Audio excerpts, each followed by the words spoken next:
From the personal maintenance log of Clyde Reynolds, HVAC and Air Purification Systems Technician, Level 2, New Terra Colony. Look, I'm just a simple air filter guy. I change the filters, I maintain the purification systems, I unclog vents when the botanist somehow gets soil in them, again. I'm not supposed to be the one documenting potential extinction-level events.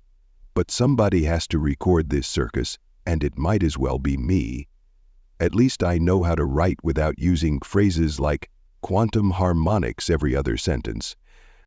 It started on what should have been a routine Tuesday. I was elbow-deep in a particularly stubborn air recycler when the first alarms went off. Not the usual, someone tried to microwave metal again alarms, but the big ones, the ones that meant our reactors, both of them, were heading toward meltdown. The engineering team rushed to their stations, but the aliens, because apparently that's the kind of day we were having, had locked everyone out. And I mean everyone. Chief Engineer Roberts, with her 30 years of experience, locked out. The entire reactor specialist team, useless. Even Jerry from IT couldn't help, and that guy once hacked his own coffee maker to brew based on his circadian rhythms. The Colony Council did what they had to do. They sent out a distress call. We expected the Military Response Division, or maybe those hardcore mercenaries from Europa Station. Hell, I'd have settled for those weird monks who fight with quantum algorithms. Instead, we got them. Picture this. The emergency lights are flashing, that horrible klaxon is blaring, and suddenly the main doors whisper open, because of course the mysterious aliens left that particular door functional. There she stands, Dr. Sarah Chen, her white combat suit somehow gleaming despite the fact that our corridor lights are literally red emergency strobes right now. Her black hair flows in what I swear was a non-existent breeze, and the look on her face says, "I've got this."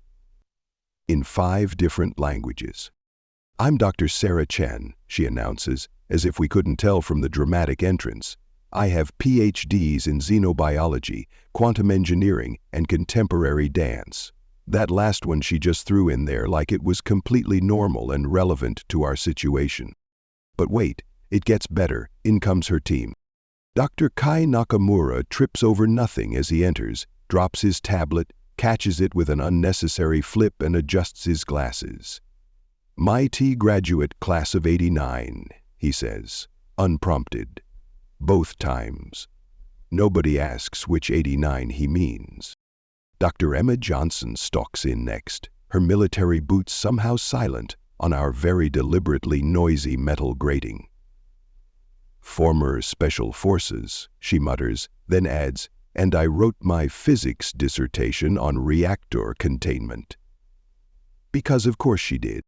Dr. Alex Rodriguez saunters through the door with what he probably thinks is roguish charm, his lab coat artfully disheveled. "Ladies," he says to the room at large, including several potted plants and one particularly confused maintenance bot. And finally, Dr. James Park glides in, and I mean glides, like his feet aren't touching the ground. He's wearing a pristine white medical coat over what looks suspiciously like martial arts gear. He bows slightly, and I swear I hear wind chimes.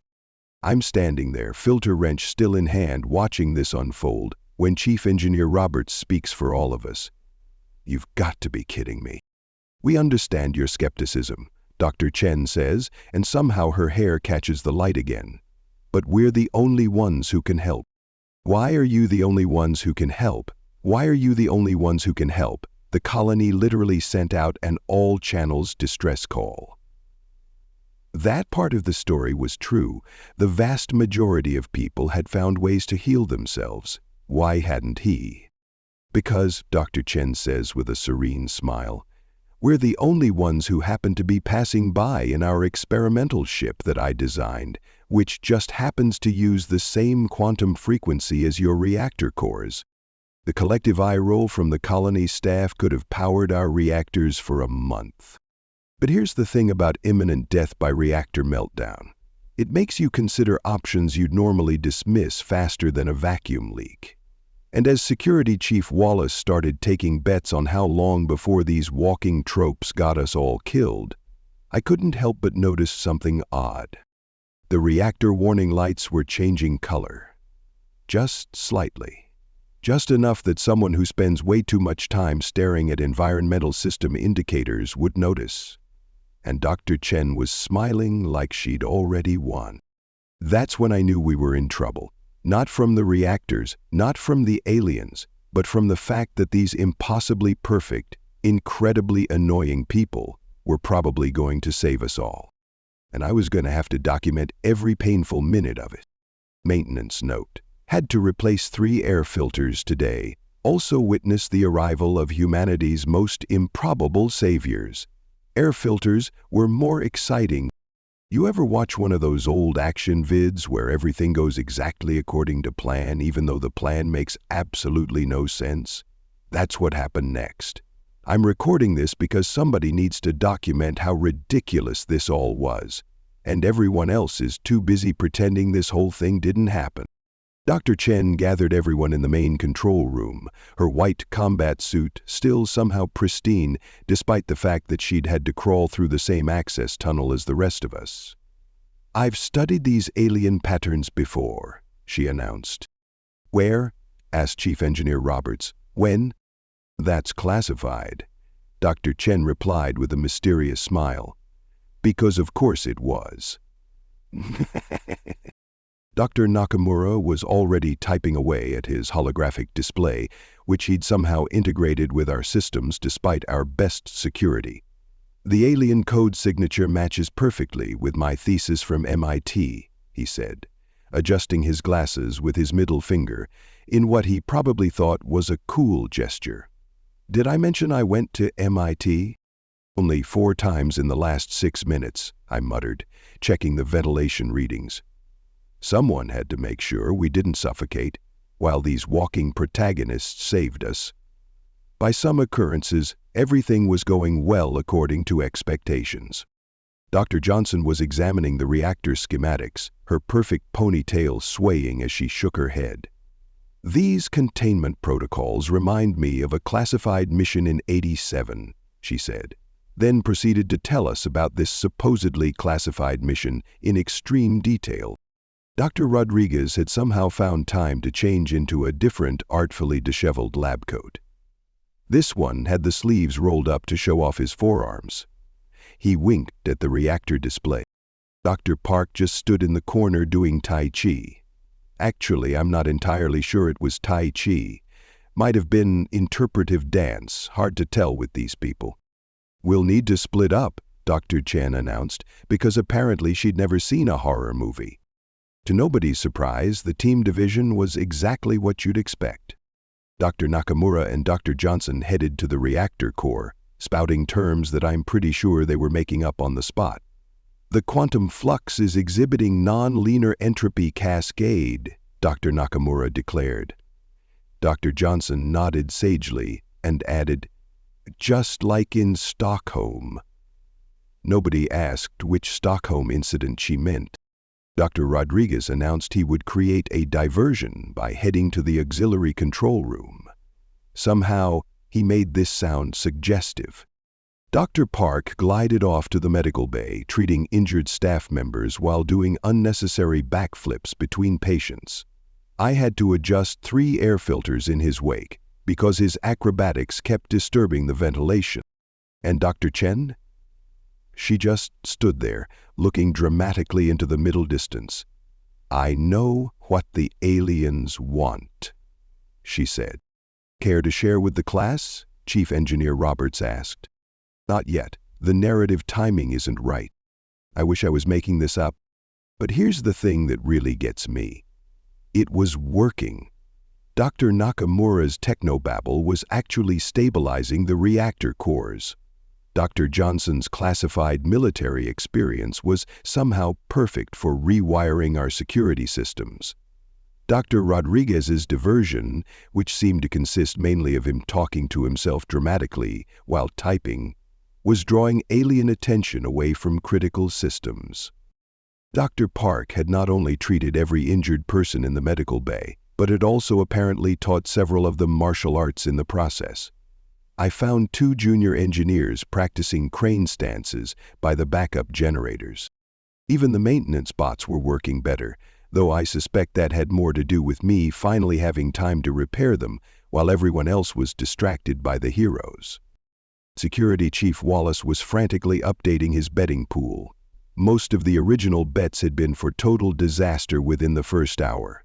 Now he was taking wagers on which of our unwanted saviors would dramatically sacrifice themselves, only to return unharmed in the finale.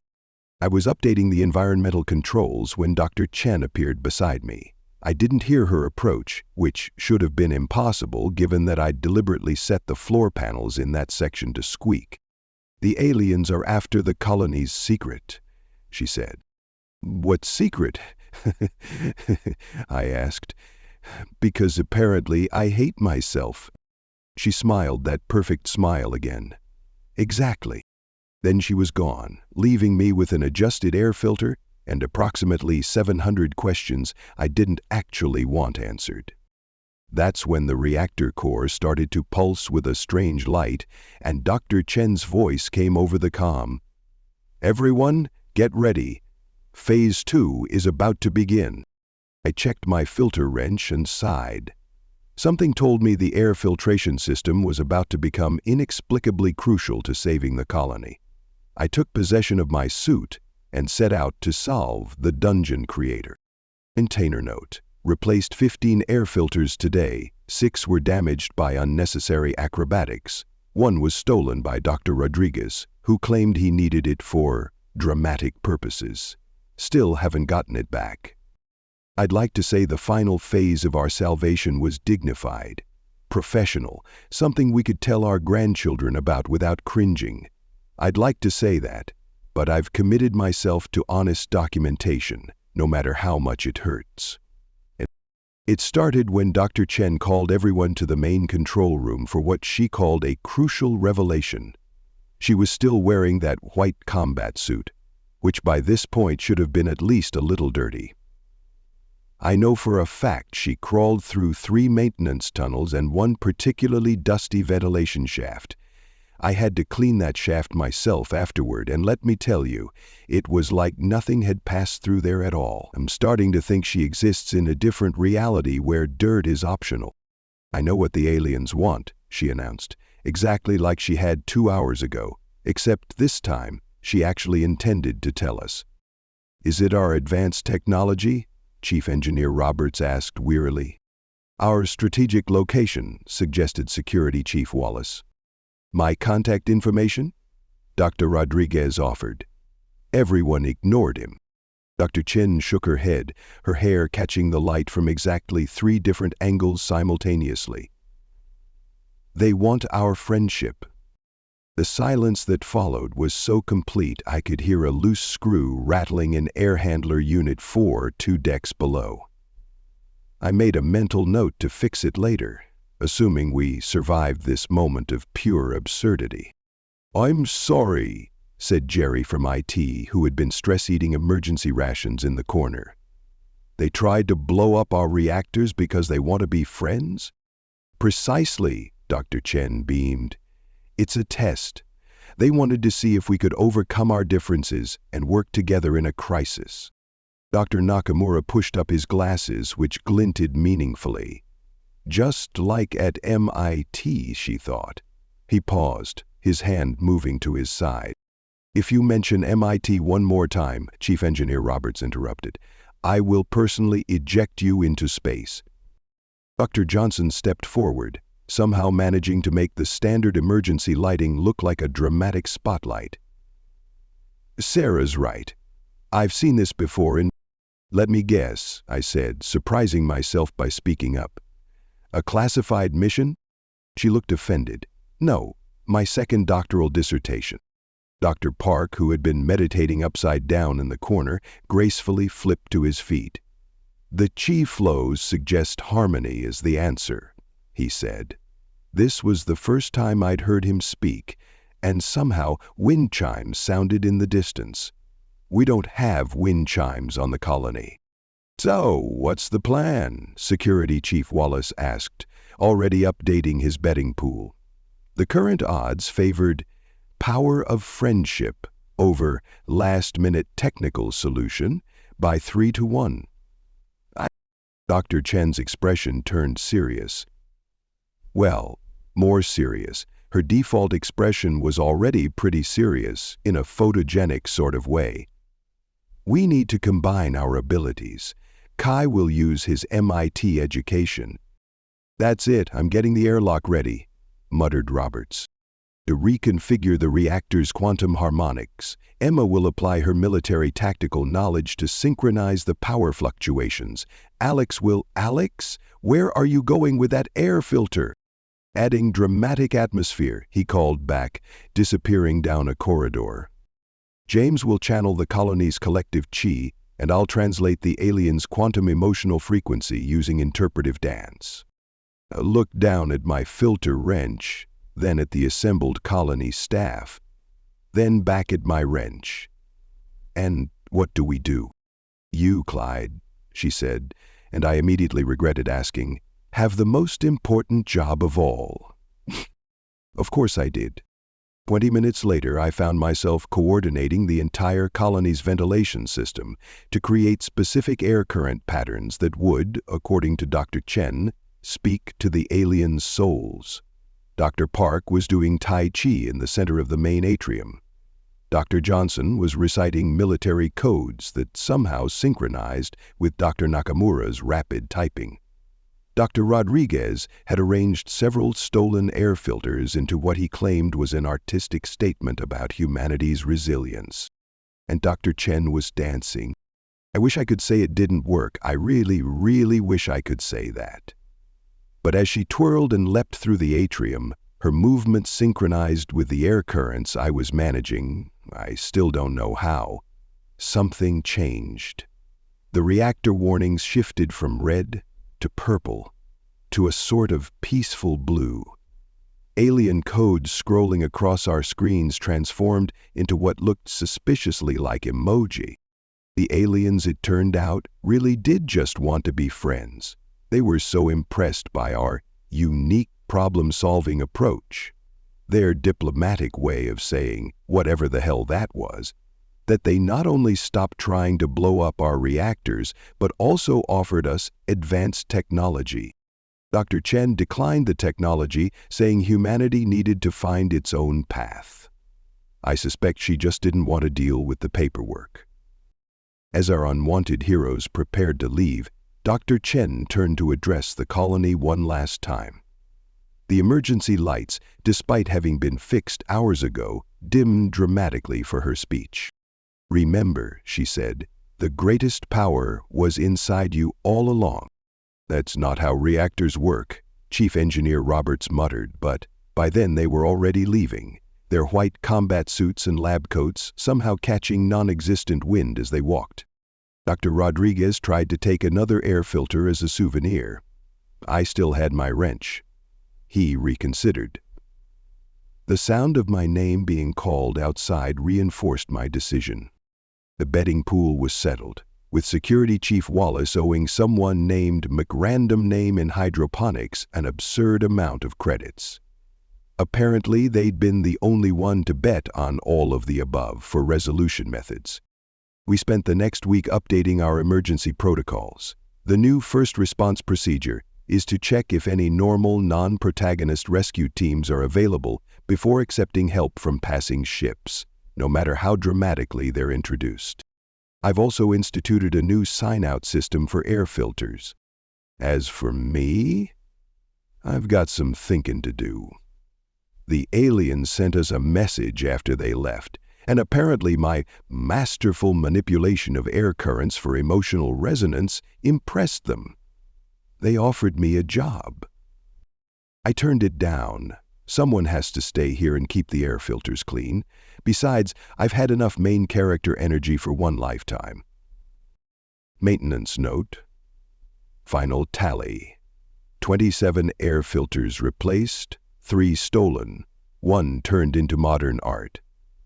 Submitted requisition for stronger anti-theft measures on environmental supplies. Also, someone keeps playing wind chime sounds through the colony's speakers. Working on tracking down the source, but every time I get close, I smell jasmine and the trail goes cold. Thank you so much for listening to this story. I hope you enjoyed it a lot. If you did, please be sure to give it a like. Feel free to comment and share this story too. It helps the channel grow. Let's make this channel huge together.